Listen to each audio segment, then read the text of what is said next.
Saúdos, como están? A Fundación Catedral segue chamando a distintas portas para buscar fondos cos que acometer as obras que precise con urxencia a Basílica Compostela. A día de hoxe ten comprometido a práctica totalidade do orzamento necesario para a restauración das torres do Obradoiro. Está en negociacións co Ministerio de Cultura para lograr o financiamento por os traballos no cimborrio, que custarían preto d'1 millón de euros. Bastante máis, 1,7 millóns, é o que custará arranxar a fachada principal do templo, e polo de agora non se sabe nin moito menos de onde van saír eses cartos. O plan de mecenado que puxo en marcha hai menos dun ano non está sendo precisamente un éxito e a Fundación Catedral non ten máis remedio que buscar outras vías de financiamento para as obras que precisa a Basílica. Unha vez garantida a práctica a totalidade do orzamento para as torres do Obradoiro, o seguinte reto é obter financiamento para a restauración do cimborrio. A Fundación Catedral está mantendo contactos co Ministerio de Cultura para conseguir parte deses fondos. Hasta que no esté abierto la posibilidad de presentar proyectos para el 1% cultural que se nos anuncia que se va a incrementar al 1,5%, los contactos son la buena relación que mantenemos con el Instituto de Patrimonio Cultural de España. Teniendo en cuenta el montante de la obra, con cualquier tipo de aportación no nos arreglaríamos, porque habría que poner lo restante. El 1% nunca financia el 100% de la obra, a lo sumo el 75%. As obras do cimborrio están orzamentadas en preto d'1 millón de euros. Trátase dunha actuación urxente por mor das constantes filtracións de auga e o serio risco de que algúns elementos de madeira e de pedra acaben desplumándose. De feito, o pináculo xa caeu hai 2 anos e ten que ser restaurado. Ademais, no cimborrio detectáronse algúns problemas estruturais que poden ter que ver coa utilización de formigón en obras anteriores. Non é este o único punto da catedral onde se usou cemento para reparar fendas, unha práctica que foi habitual ata ben entrados os anos 80 e que agora está a ter consecuencias moi negativas, tanto que se considera que puido axilizar o deterioro da Basílica. Uno que es que altera el comportamiento estructural de las fábricas. Son fábricas que la fábrica de piedra se puede mover un poquito y no pasa nada, pero si se le mete un elemento rígido no se puede mover todo acompasadamente y entonces por los puntos débiles fractura. Un problema. Otro problema es que para meter ese hormigón en muchas ocasiones han mutilado o reventado las fábricas originales de piedra. Y el tercer problema, que el hormigón, si fuese completamente estanco, ahí se quedaría, pero cuando hay filtraciones de agua arrastra sales y las sales van cristalizando después y va disgregando la piedra. O sea, el problema es serio, sí. As que si están avanzando son as obras das torres do Obradoiro, orzamentadas en 2,5 millóns de euros, dos que o Consorcio aporta o 77%. Está previsto que no verán comecen os traballos na Torre Sur e que a restauración estea completada na primavera de 2015. A actuación está consistindo na impermeabilización dos paramentos, a recuperación de algunhas pezas de canteiría e do forxado e a retirada do formigón existente. Tamén se van reabrir os ocos das ventás que foron tapiadas no seu día. O plan director da Basílica tamén contempla a restauración da fachada do Obradoiro, unha actuación que está orzamentada en 1,7 millóns de euros. A Fundación Catedral está moi lonxe de conseguir eses cartos. A día de hoy, ¿no? Estaríamos muy lejos de pensar en que pudiésemos financiar esa obra. Entonces, en principio, quedará y habrá que ver lo que se puede conseguir. Yo creo que hipotizar de cuál va a ser al final, vamos a tener o no, lo veremos. Estamos a día de hoy no. De aquí a que se termine la obra, veremos. A restauración da fachada é precisa para eliminar as filtracións de auga e o paso previo á recuperación do Pórtico da Gloria, que vai financiar a Fundación Barrié. A Fundación Catedral confía en que todas as actuacións previstas no plan director se poidan culminar no prazo establecido de 10 anos. A partir de aí, advirte a entidade, será necesario investir máis que ata o de agora no mantemento da Basílica. O BNG levará ao Congreso e ao Pleno do Concello as preocupacións dos veciños de Conxo ante a inminente execución do paso inferior do barrio. As obras están en proceso de licitación e poderían comezar no verán. Os residentes, segundo os nacionalistas, queren saber que plan de mobilidade hai previsto na zona e se vai realizar un estudo de impacto acústico. Para facer oír os veciños de Conxo, o BNG rexistrou no Congreso unha iniciativa sobre as obras do túnel que comezarían no verán e que agora están en pleno proceso de licitación.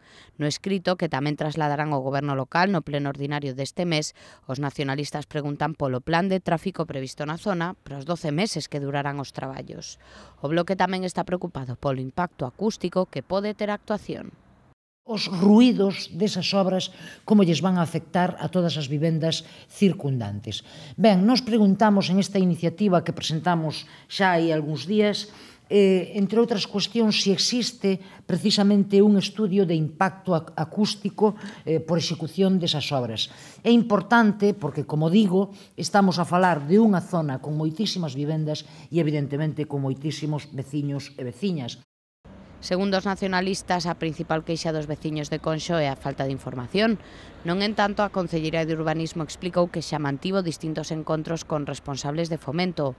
María Pardo confirmou que unha vez se coñece a empresa que executará as obras, haberá reunión cos veciños. Preferimos esperar a que esté adjudicado y que haya una empresa que sea la adjudicada y que sepamos en qué fecha van a empezar para presentar el proyecto no tiene mucha ciencia, pero bueno, para que sepan todo cómo va a quedar a los vecinos. Y entonces, bueno, pues hemos quedado en eso, en que va a haber una reunión con Tráfico de Santiago, Infraestructuras y Fomento de España, ¿no? Del Ministerio de Fomento, para organizar este tráfico. Entonces, eso será en las próximas semanas. Cada día pasan por esta rotonda preto de 35.000 vehículos. Unha vez estea rematada a obra, poderán facerse os 11 kilómetros entre o Milladoiro e o Tambre sen cruces nin semáforos. Pois o BNG e a Concelleira de Urbanismo tamén se enfrontaron hoxe en relación á rotonda de Galeras, despois de que María Pardo asegurara que a licenza que se lle deu no seu día ao aparcamento da rúa era ilegal. Pro voceiro nacionalista Rubén Cela, ese argumento é unha improvisación e unha fuxida cara adiante do goberno local, mentres María Pardo insiste en cualificar de delirante que a que fora Concelleira de Urbanismo, a socialista Mercedes Rosón, se opoña ao proxecto de Galeras. Gustaríame saber se vai ser tan dilixente e se na Praza de Galiza, por exemplo, vamos a ter un novo acceso, ou na Praza de Vigo. En calquera caso, eu creo que o que denota, novamente, é unha absoluta improvisación por parte deste goberno e unha nova fuxida para adiante. A señora Pardo casouse a dicir que isto non necesitaba licencia municipal e finalmente ten que recuar, pero sin querer recoñecer que ten que recuar. Que los vecinos den argumentos que, bueno, pues no son exactos, está dentro de lo que es normal, porque ni ellos, ni yo, ni nadie tiene que ser entendido. Pero yo que diga las cosas de forma errónea, teniendo técnicos, teniendo asesores, pues tiene digamos, un plus de delito, ¿no? Digamos. Que la oposición haga brindis al sol, pues tiene más delito todavía. Y tiene más delito cuando la oposición, y especialmente la señora Mercedes Rosón, ha sido concejal de urbanismo. María Pardo falaba destes asuntos tras unha rolda de prensa na que fixo balance das actividades do Centro de Interpretación Ambiental de Belvís. Dende que as instalacións están xestionadas por Feitoría Verde, hai un ano, 1.600 persoas participaron nalgunha das actividades organizadas no recinto. Isto supón multiplicar case por 10 as visitas dos anos 2011 e 2012. Ademais de acoller unha exposición permanente sobre a pegada ambiental que se pode visitar todos os días, o centro recibe unha media de 3 excursións de escolares ao mes, as que se suman as que realizan outro tipo de entidades como as Panaes ou Cáritas. Ademais, organizanse roteiros os últimos sábados de cada mes e obradoiros de todo tipo, os máis exitosos, os relacionados cas hordas urbanas e ca compostaxe. Tamén tivo gran aceptación a xornada de portas abertas que se celebrou en abril do ano pasado e a que asistiron máis de 120 persoas interesadas en coñecer o funcionamento do recinto. O obxectivo é seguir sendo parte activa do Parque de Belvís e da cidade, aumentando o coñecemento das instalacións entre a cidadanía, sobre todo a través das redes sociais. Temos bastante actividade no Facebook, con máis de 1.500 impactos cada mes, unhas 200 visitas de media á páxina tamén cada mes. A media mensual de visitas presenciais no centro cada mes ronda as 200 persoas, cun total de máis de 1.600 durante todo o ano que pasaron por ali, que están divididas. O 30% desas 1.600 son escolares. E a literatura será protagonista nos centros socioculturais nos vindeiros meses grazas ao programa Ler, Contar e Gozar cas Letras. Están previstas máis de 30 accións cas que se van conmemorar, entre outras efemérides, o Día do Libro ou as Letras Galegas. A primeira das celebracións será este sábado, cun acto co que se vai lembrar o banquete de Conxo. 12 centros socioculturais acollerán dende marzo ata xuño a trintena de actividades do programa Ler, Contar e Gozar cas Letras, co que o Concello quere achegarlle a literatura a toda a familia. Aproveitando a celebración de distintas efemérides como as Letras Galegas ou o Día do Libro, organizaránse contacontos, obradoiros de creación e talleres de lectura. A inauguración deste programa será o sábado no Hospital Psiquiátrico, onde se vai celebrar un acto para conmemorar o banquete literario de Conxo. O banquete foi unha defensa das liberdades e do que dixen antes da fraternidade entre os homes. Daquela había os valores que chamamos da Revolución Francesa, que foi o cambio do antigo réximen dos países europeos ao que se chama hoxe, podemos chamarlle efectivamente ao réximen democrático, con todas as reservas ou con toda a súa amplitude. O banquete de Conxo puxo de manifesto que a democracia é o sistema que nos ten que rexir. Eso por unha parte. Por outro, hai debate sobre se ali había galeguismo ou non. Eso é un tema que ainda está aberto para os historiadores. As artes escénicas tamén terán o seu oco na programación, xa que o 27 de marzo é o Día Internacional do Teatro. Por iso, o Centro Sociocultural de Santa Marta acollerá unha xornada na que rapaces dos centros de Vite, Fontiñas, o Ensanche e Conxo participarán nunha pequena festa. Todas as actividades son de balde e xa está aberto o prazo de inscripción.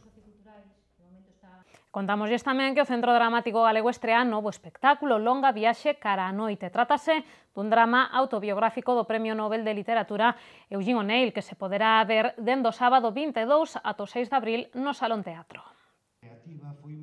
No ano no que celebra o seu 30 aniversario, a Compañía Pública Galega incorpora a literatura dramática estadounidense ao seu variado repertorio. Faino a través da obra Cumio de O'Neill, a quen moitos definen como pai fundador do teatro norteamericano. A obra está dirixida por Manuel Guede e no seu reparto figuran os actores Gonzalo Uriarte, Luisa Merelas, Marcos Vieitez e Alberto Rolán. Tras a función de estrea deste sábado, Longa Viaxe cara a noite poderase ver ata o 6 de abril no Salón Teatro en 7 pases pro público xeral e 4 matinais pros institutos. As entradas están á venda a través da web de Nova Galicia Banco e na billeteira do Teatro Principal. O prezo é de 10 euros os venres e sábados e de 5 euros os domingos.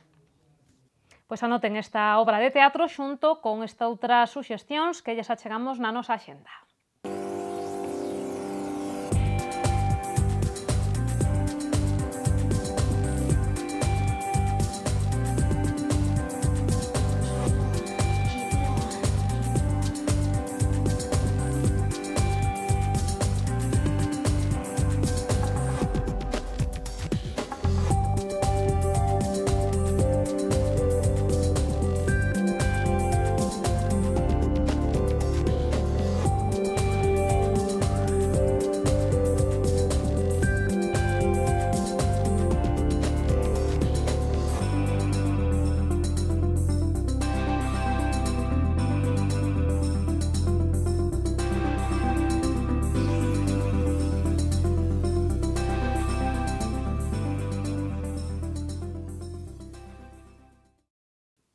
E da man de Meteo Galicia coñecemos de seguido as previsións do tempo.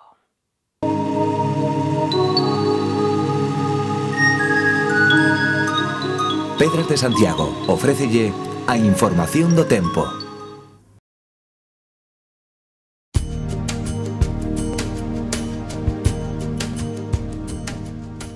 Mañá teremos bancos de néboa matinais que darán paso a ceos pouco anubrados. As temperaturas mínimas non cambiarán e as máximas subirán volvendo ser altas para esta época do ano. Os ventos serán frouxos do leste. Nos xoves os ceos estarán pouco anubrados e os ventos soprarán do sudoeste, moderados no terzo norte, frouxos no resto. As temperaturas mínimas non cambiarán e as máximas baixarán.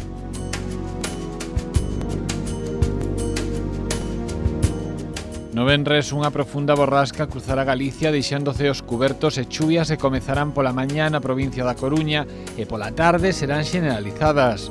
As temperaturas baixarán de xeito moderado e o vento será moderado do sudoeste pola mañá e do noroeste pola tarde.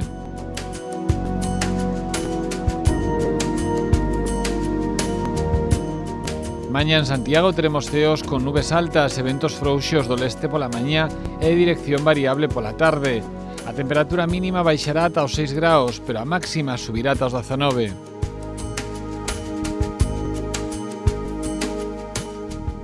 Para o xoves agárdanse ceos con alternancia de nubes e claros e chuvias cara a noite. Os ventos soprando sudoeste entre frouxos e moderados e as temperaturas baixarán. A mínima será de 6 graus e a máxima de 15.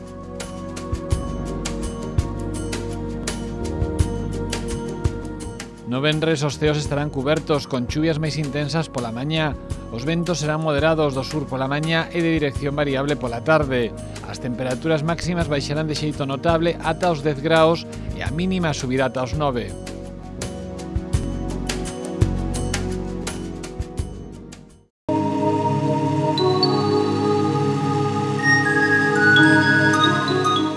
Pedras de Santiago ofreceulle a información do tempo.